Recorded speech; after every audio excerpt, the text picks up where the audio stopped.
बहुत समय पहले की बात है। एक हरा भरा सुंदर और रहस्यमयी जंगल था, जहाँ ऊंचे ऊंचे पेड़, मीठी नदियाँ और रंग बिरंगे जानवर रहते थे।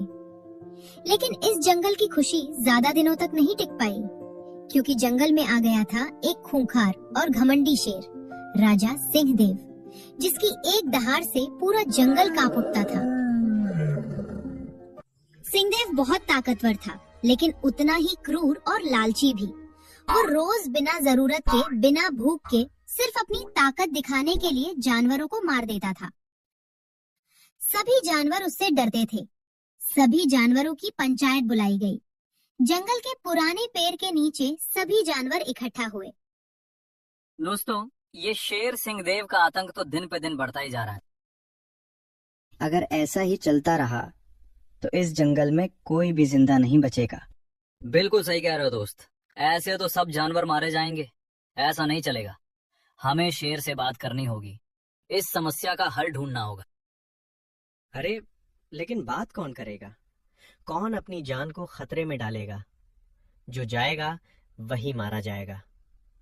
मैं तो नहीं जा रहा। मुझे अभी नहीं मरना है।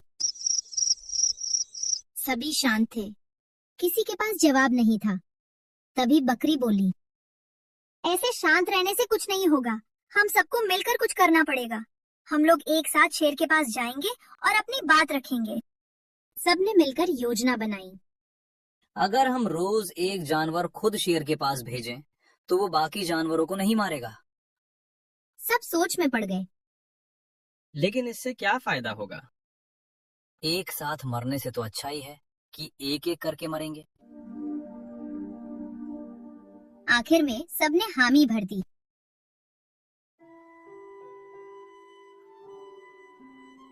अगले दिन सभी जानवर शेर के पास पहुंचे। अरे वाह, आज तो बैठे बैठे ही भोजन मिल जाएगा लगता है। तुम सब एक साथ यहाँ मरने आए हो क्या? क्या तुम्हें पता नहीं है कि मेरे पास आने के बाद तुम सब मारे जाओगे? नहीं महाराज, ऐसी बात नहीं है। हम सब तो आपके पास एक फरियाद लेकर आए हैं। अगर आपकी इजाजत हो तो हम आपके सामने अपनी फरियाद रखना चाहते हैं। कैसी फरियाद? जल्दी बताओ। महाराज, अगर रोज एक जानवर खुद आपके पास आए तो क्या आप बाकी जंगल को छोड़ देंगे? इससे आपको शिकार के लिए भटकना नहीं पड़ेगा और एक को छोड़कर बाकी जानवर बिना डर के रह सकेंगे। शेर सोच में पड़ गया। अरे वाह, रोज अलग अलग जानवरों का मांस खाने को मिलेगा और कहीं जाना भी नहीं पड़ेगा। इससे अच्छा सौदा तो हो ही नहीं सकता है। लेकिन इससे इन जानवरों का क्या फायदा होगा? मुझे क्या लेना देना इनसे? मुझे तो बैठे बैठे खाना मिलेगा। खूब दबा के खाऊंगा। ठीक है, मुझे मंजूर है, लेकिन याद रखना, मुझे देरी बिल्कुल पसंद नहीं है। जो भी आएगा उसको बोल देना समय से आ जाए, वरना मुझसे बुरा कोई नहीं होगा। शेर की बात सुनकर सबने हामी भरी और वापस जंगल की ओर चले गए।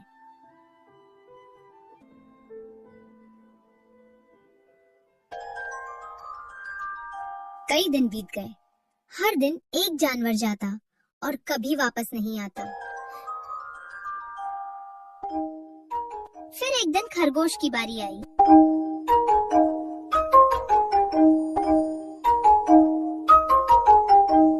सारे जानवर उसे शेर के पास जाते देखकर दुखी हो रहे थे। हे भगवान, बेचारा खरगोश भी आज मारा जाएगा। लेकिन खरगोश शांत था। उसके चेहरे पर डर नहीं था। वो जानबूझकर धीरे धीरे चलने लगा। नदियों को देखते हुए, चिड़ियों को निहारते हुए आराम से चल रहा था। रास्ते में रुककर कछुए से बात भी करने लगा। उधर शेर अपनी गुफा के पास अगले शिकार का इंतजार करते हुए गुस्सा हो रहा था। कौन है मेरा अगला शिकार? किसकी इतनी हिम्मत जो इतनी देर कर रहा है? आने दो, आज ऐसी सबक सिखाऊंगा कि पूरा जंगल याद रखेगा। आखिरकार खरगोश शेर के पास पहुंचा। क्यों रे, इतनी देर से क्यों आया? अब तेरी गलती की सजा पूरे जंगल को मिलेगी। तुझे पता है ना मैं कौन हूँ? माफ करिए महाराज, मैं तो समय पर आ रहा था, लेकिन रास्ते में एक और शेर मिल गया और उसने मुझे रोक लिया। क्या कहा? एक और शेर? मेरे जंगल में दूसरा शेर? हाँ महाराज, और जब मैंने बोला कि मुझे जाने दो, महाराज मेरा इंतजार कर रहे होंगे, तो वो बोला कि वही असली राजा है और आप नकली। उसने कहा कि वो आपसे ज्यादा ताकतवर और बुद्धिमान है। मैंने कहा यही, रुक जाओ, मैं अपने महाराज को अभी बुला कर लाता हूँ। तो कहने लगा, जाओ, जिसे बुलाना है बुला लो, मैं किसी से नहीं डरता। किसकी इतनी मजाल जो मुझे चुनौती दे रहा है? कहाँ है वो? ले चलो मुझे उसके पास। जी महाराज, वो कुएं के पास है, चलिए मैं आपको ले चलता हूँ। दोनों कुएं की तरफ चल पड़े। खरगोश शेर को एक गहरे कुएं के पास ले गया। आइए महाराज, देखिए, इसी कुएं में वो दूसरा शेर है जो आपको चुनौती दे रहा था। अच्छा, जरा मैं भी देखूं कौन है वो दूसरा शेर। शेर ने कुएं में झांका तो उसे अपनी ही परछाई दिखाई दी। उसे लगा ये कोई दूसरा शेर है। अरे, यहाँ तो सच में दूसरा शेर है। कौन है तू? तुझे नहीं पता कि जंगल में सिर्फ एक ही राजा होता है और वो मैं हूँ। ऐसा कहकर उसने जोर से दहाड़ लगाई।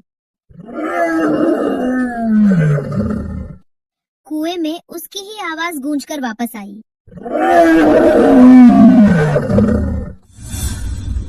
तेरी इतनी हिम्मत, तू मेरे सामने दहाड़ रहा है? गुस्से में लाल शेर ने आव देखा न ताव, सीधे कुएं में कूद पड़ा। खरगोश खुशी से झूम उठा। आखिर उसने शेर के आतंक से पूरे जंगल को बचा लिया। सुबह होते ही पूरा जंगल खुशियों से भर गया। सभी ने मिलकर खरगोश का धन्यवाद किया। तू छोटा जरूर है, पर सबसे बुद्धिमान है। आज हम सब सीख गए कि बुद्धि बल से बड़ी होती है।